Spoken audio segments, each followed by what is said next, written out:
If I don't bring this up, my grandmother will kill me. Okay.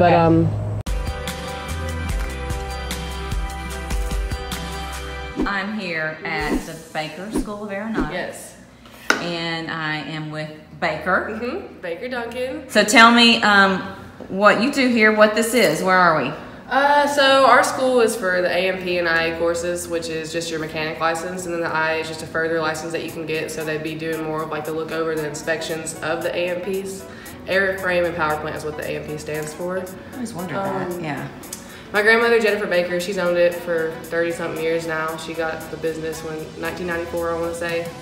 And it's just, we fell in love with it. We get new people every week from all across the world, and it's a 2-week course. They get through it really quick. Oh, 2 weeks. Yeah, wow, 2 weeks. That's fast. Yeah. Okay, I thought it was like a long. No, it usually is, process. But to come to our school, you have to have 3 years of experience prior. Okay. It has to be signed off. FAA has to sign it off. Okay. Or you can go to a 147 school, so like an 18-month program, kind of like a tech school. Okay. So either one of those. And this school's been here for 4 years. 4 years. Lebanon. So how many students do you think you have at a time in the program? It varies. During like, December and the colder months, it'll get slowed down a little bit, but lately we've been having up to 50 new students a week, which is insane. Okay. We've been growing out of this school like crazy. Usually everybody that comes in here, it's word of mouth, so it's really cool how that's grown, and it really is all about networking. I mean, is this a family thing? Yeah, a family thing, but it's more than that. It's a really interesting thing, and it's cool to have a role model that's a woman that went through this stuff, back in the 80s and 70s where things were so much more, I don't want to say harsh, but just different. It's still crazy seeing how many women are not in the mechanic side of aviation, and it's really cool, so I want to do that. This is a very cool building, by the way. I've flown around to Lebanon all the time. Our architect did a really good job. And it's a really cool looking building. So Baker is going to give us a tour of the school, and I've gotten a little bit of behind the scenes look, and it's really cool. So let's go look. This is our gift shop. So when our students leave and finish their course, there's a lot of cool things they can grab for family they've been missing throughout the 2 weeks, or anybody. We try to get some kid and girl stuff in here as well. We also have a lot of FAA books that you might need for your pilot's license, private, instrument, the FAR aim book. Everybody can use one of those. A lot of people come in here. We have some pretty cool t-shirts. You got your own t-shirt. Yeah. Oh, I love that. We have quite a few. I gotta have one of those. For sure, yeah. Baker School, yeah. Let me look at that. So, okay. Some of our jewelry and some. And you got some cool patches. Yeah, put on your flight suit if you have one. Oh, that's neat. Pretty cool. Jewelry. I got hooked up with a bracelet here. Yeah. We have some cool hoodies, jackets. Yeah. Some more jewelry, just kind of baby stuff. Yeah. You don't see a lot of jackets. Look at these. Let's walk over here and look at these. Ooh, and the pins. Yes. Wow, look at that collection. So do you have a Piper on there? Let's see, are they in alphabetical order?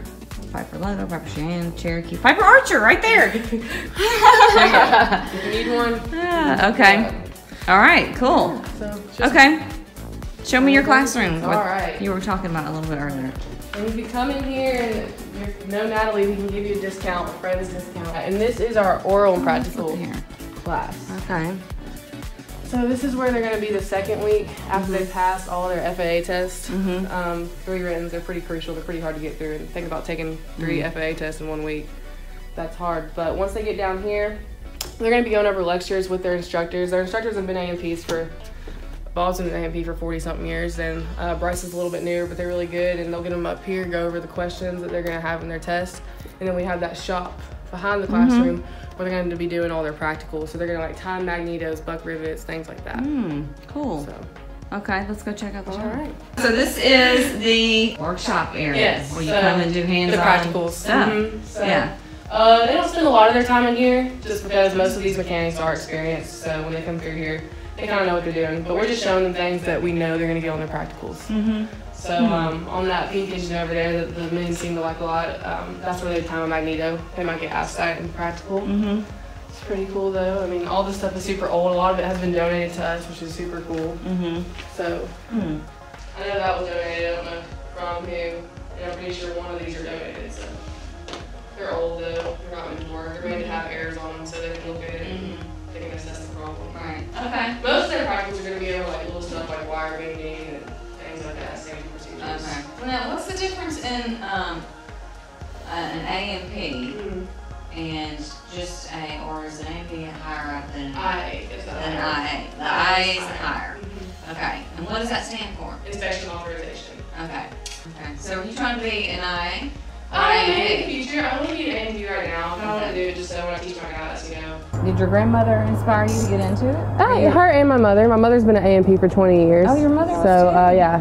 She, What about your dad? Dad's not really around, so it's kind of the women in my family that pursued what they wanted to do. Okay. And my mom actually is an alumni at MTSU, so she did the exact same program I'm doing there. Okay. So.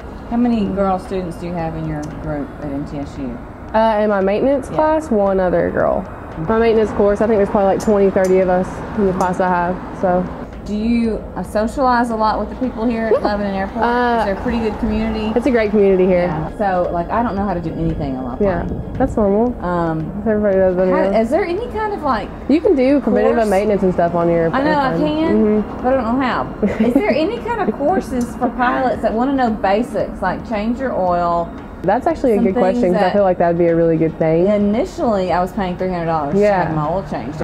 I know, ours is pretty just A&P or IA certifications, but doing some kind of school like that, I think would help a lot of people out. I think that's kind of cool doing your own stuff with your airplane too, because you know it's being done right, and you learn. Yeah, you learn a lot. When you work on they kind of go hand in hand. I think if you're a pilot, a lot of our pilots that come through here to get their A&P license, they do great. I mean, through the program, because you already have an idea of how an airplane works, things like that. Or even if you're a mechanic, then you want to go into flying, you can put 2 and 2 together, and I see that a lot with my flying. So if I don't bring this up, my grandmother will kill me. But so the Wright Brothers, well-known men, they're great. But nobody really ever brings up Charles E. Taylor, and we actually have an AMT Day for him that we put on for him every year. And he actually died in poverty. He actually, he made the engine of the first airplane that flew, and like nobody ever hears. I mean, yeah, he has a really good book about him and stuff like that. But nobody ever he's starting to get well known now. He's a day for him now. Yeah. But it was just crazy, and my nana puts a lot of passion into that, because not that pilots, everything in aviation is amazing, but I feel like a lot of times mechanics don't get the props they should when we're trying to make sure you guys fly safe for the most part. But make sure everything works. I mean, you wouldn't be able to fly if the engine wasn't working correctly. Yeah, it's pretty cool. Don't get in the airplane, your mechanic won't get in with you. That's all I have to say. If your mechanic won't get in your airplane, you probably shouldn't get in it. Yeah, that makes sense.